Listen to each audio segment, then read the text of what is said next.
नमस्कार, INS special में आप सभी का स्वागत है। मैं हूं कपिल मिश्रा और आईएनएस स्पेशल में हम बात करेंगे आज प्रमुख 4 खबरों की। और सबसे पहले शुरुआत करेंगे रेत माफियाओं का रक्त चरित्र की।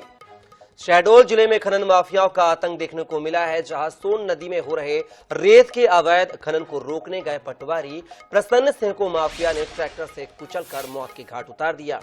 जानकारी के अनुसार व्यवहारी तहसील के खड्डा में पदस्थ पटवारी प्रसन्न सिंह तहसीलदार के आदेश पर अपने 3 अन्य साथियों के साथ रेत का अवैध उत्खनन रोकने गए थे। उन्होंने इस दौरान अवैध उत्खनन कर परिवहन कर रहे ट्रैक्टर को पकड़ लिया था। उसी दौरान गोपालपुर गांव में खनन माफियाओं ने पटवारी के ऊपर ट्रैक्टर चढ़ाकर उसकी हत्या कर दी। इस घटना के बाद जिले में हड़कंप मच गया। मामले में एक्शन लेते हुए पुलिस ने ट्रैक्टर चालक को गिरफ्तार कर लिया है। मामले में सियासत भी हो रही है। पीसीसी चीफ कमलनाथ ने भाजपा सरकार पर निशाना साधा है और दिवंगत पटवारी के परिवार को आर्थिक सहायता देने की मांग की है। क्षेत्र में अवैध के रेत उत्खनन के लगातार मामले सामने आ रहे थे और इसकी शिकायतें प्राप्त हो रही थी। इसलिए 23 तारीख को राजस्व खनिज ने और पुलिस अधीक्षक के साथ में वहां पर निरीक्षण किया गया और 24 और 25 को बड़ी बड़ी अवैध रेत की जब्ती की गई। एक इनको रेत की भरी डग्गी ट्रैक्टर ट्रॉली दिखी और उसको रोकने का प्रयास किया तो जो बदमाश है उसने हमारे पटवारी साथी पर ट्रैक्टर चला दिया, जिससे दुखद मृत्यु हो गई। पूरे प्रकरण में रात से ही 3 थानों की पुलिस मौके पर है और शव को भी उठवाकर पीएम के लिए भेजा जा चुका था रात में ही। कमलनाथ जी दिन भर झूठ बोलते हैं, काम ही उनके पास ये है और ऐसी चीज़ों पर केवल आरोप ही लगा सकते हैं, लेकिन कहीं कुछ घटना दुर्घटना होती है तो कानून अपना काम करता है।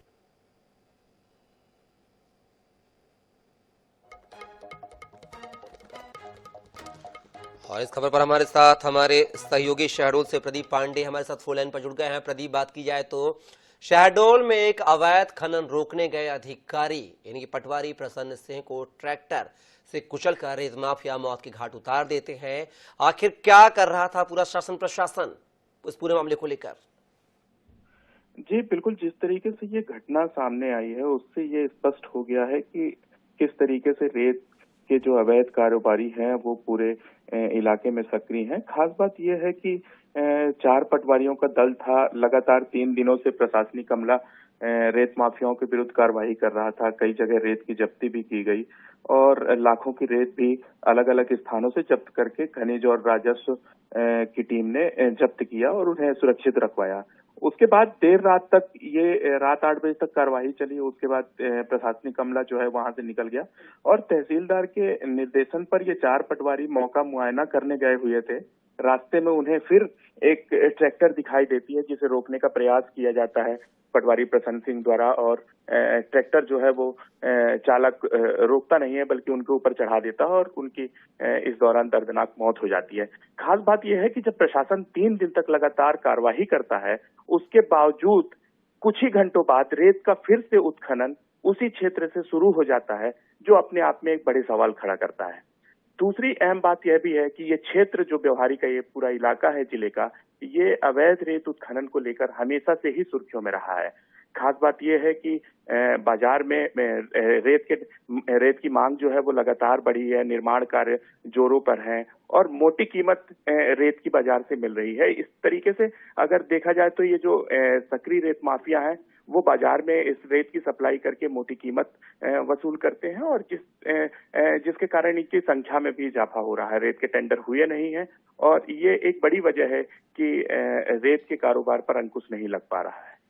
प्रदीप, कहा जा रहा है कि ट्रैक्टर चालक जो है शुभम विश्वकर्मा और ट्रैक्टर मालिक प्रशांत सिंह को यहाँ दोनों को जो मैहर से गिरफ्तार कर लिया गया है। क्या दोनों पर अब तक क्या कुछ कार्रवाई की गई है शासन प्रशासन के द्वारा?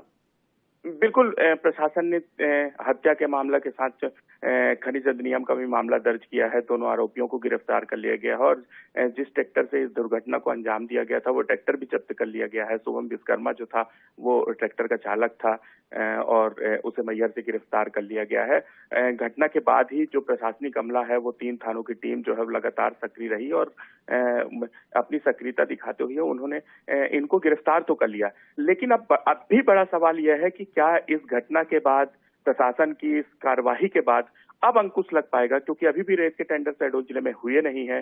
रेत की मांग लगातार बढ़ रही है और ये पूरा क्षेत्र जो है वो रेत के भंडारण से भरा हुआ है।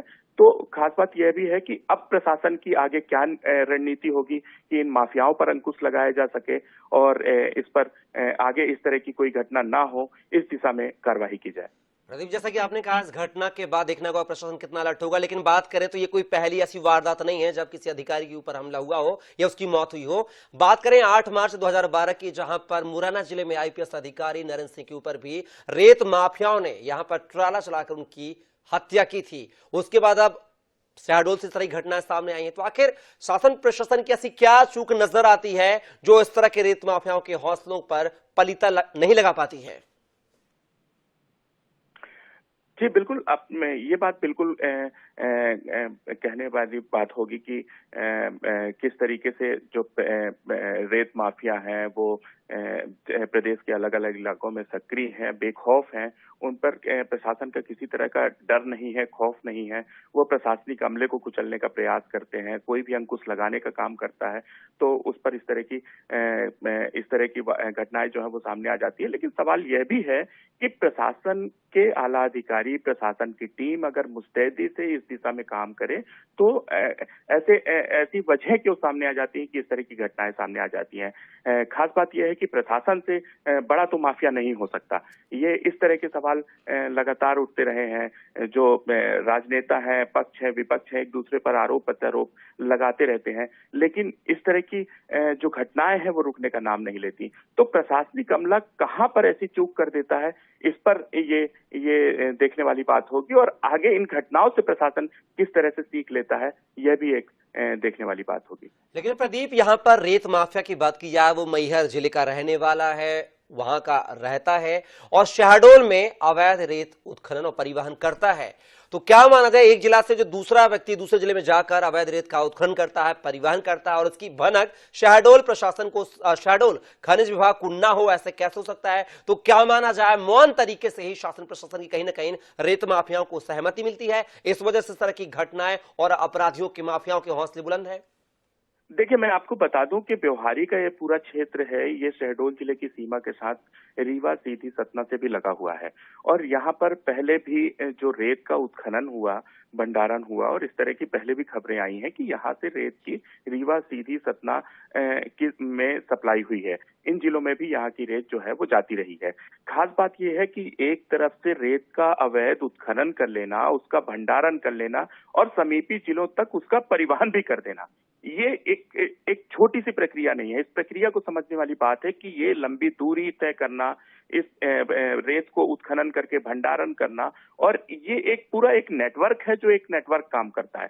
जब एक पूरा नेटवर्क एक लंबे समय तक काम करता है, इस तरह का परिवहन हो जाता है, उत्खनन हो जाता है, समीपी जिलों के लोग जो इस तरह के काम करने वाले लोग हैं वो आसपास के जिलों में आते हैं, इस तरह के काम में इन्वॉल्व हो जाते हैं, संलिप्त हो जाते हैं और कहीं ना कहीं यहाँ पर शासन प्रशासन की एक बड़ी लापरवाही कि बाहर दूसरे जिलों के जो लोग हैं अन्य जिलों में आकर और अवैध तरीके से कार्य, असामाजिक गतिविधियों को अंजाम देते हैं और शासन प्रशासन यहाँ पर उन पर कोई कार्रवाई नहीं करता, मौन धारण करता है और इसलिए इस तरह की जो चीजें हैं एक बड़ी घटना का रूप ले लेती हैं।